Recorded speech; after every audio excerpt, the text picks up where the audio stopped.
board's adopted its resolution in support of all immigrants without regard to their legality, and the governor won't let state troopers inquire into the status of anybody other than suspected felons. Thus, it seems the county and the Commonwealth have committed to maintaining Arlington as a sanctuary for illegal aliens without the intellectual honesty of saying that's what they're doing. My question is, should the county in the future have any obligation in assisting the federal government to enforce immigration laws? Yes or no, and then explain why cops shouldn't help other cops.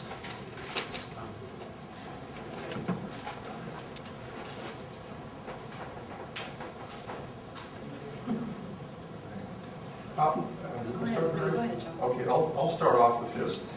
I want to point out that not too long ago, a few weeks, that my answer, the short answer is yes, I believe that the county does, and I'll explain that.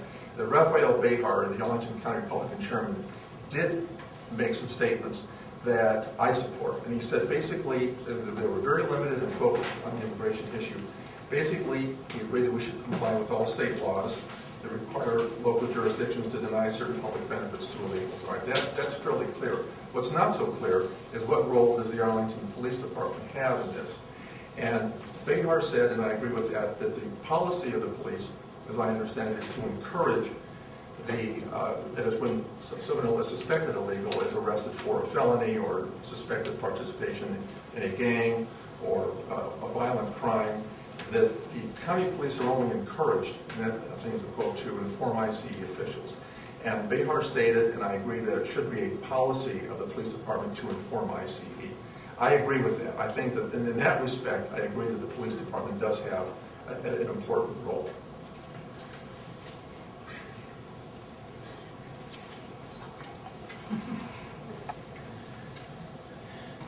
Earlier this week, we celebrated Columbus Day in this country, and the way I learned it in my history books was that Columbus didn't come to this country with a visa in his pocket or a green card.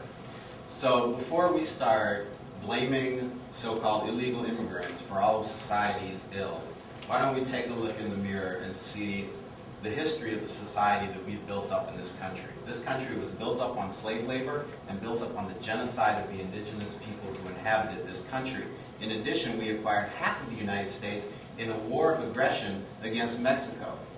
So, no, I do not support using very limited county resources to enforce a failed federal immigration policy. We have a long history in this country of politically destabilizing Latin America and other countries. We've supported right-wing death squads, and we've supported neoliberal economic policies that have devastated the economies of Latin America. That's why people are streaming to the United States. So we need a federal immigration policy that offers a full path to legalization for every human being who is in the United States. Thank you.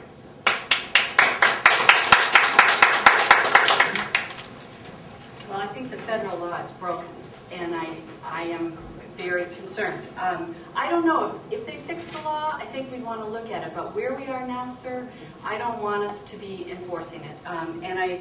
But I do think it's important for you to understand that the county complies with all the state and federal laws. The sheriff checks everybody's status if they're in the jail. And immigration status in this community is very complicated. People come from so many places and have so many statuses. I don't want to divert county employees' time into checking these really complicated things when I think in the vast majority, immigrants are indeed contributing a lot to our community.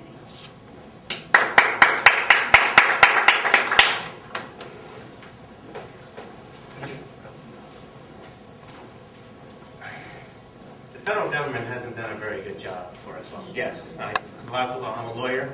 I comply with the law. I took an oath to office. You got to comply with the law. Okay, so that's what we start on this basis, right across the board.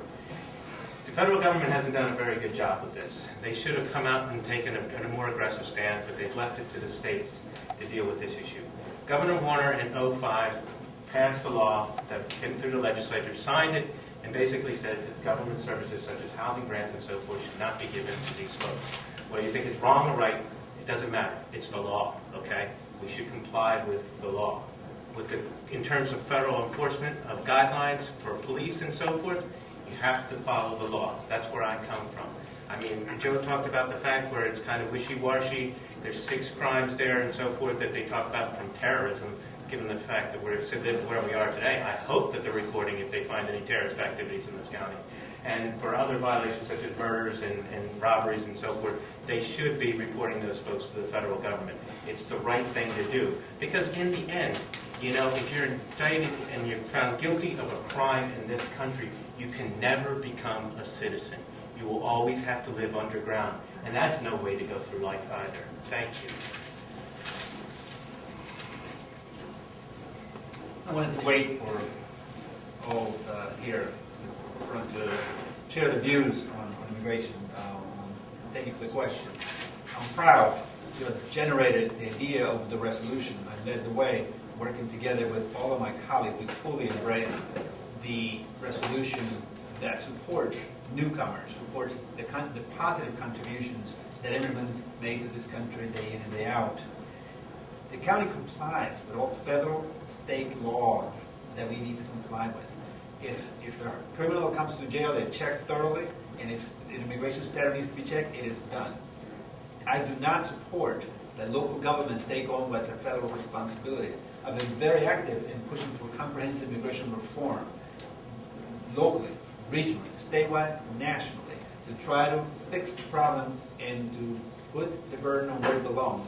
The members of Congress, they need to fix it. The system is broken, and because it is, it doesn't mean we have to come up with punitive measures that seek to alienate members of our community. 2 minutes are up? 1 minute. Oh, but it's a 1 minute.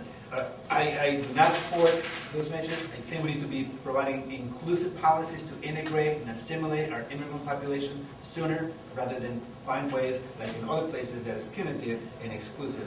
I do not support those type of approaches. I support more inclusiveness and integration in our community.